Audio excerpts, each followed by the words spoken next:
Okay, so I think we've reached a conclusion and full clarity on this one.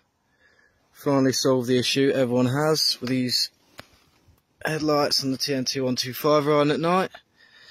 As I said on my previous video, can join the red and white with the light blue. And what I said earlier was in fact, my friend John's kindly offered his bike as a donor to try it out. And right now we've done the joins. He's going to turn the key on, see what happens. As you can see, all lights are on normal, but when he switches it to full beam, as you would ride at night, you just keep it on full beam for us. We now have all lights up, and he hasn't got to put it on full beam. Hands away from the bars. As you can see, he's not touching the bars, and it's fully lit up now. Headlight mystery solved. If you want that doing to your TNT 125, give A&B bikes a shout.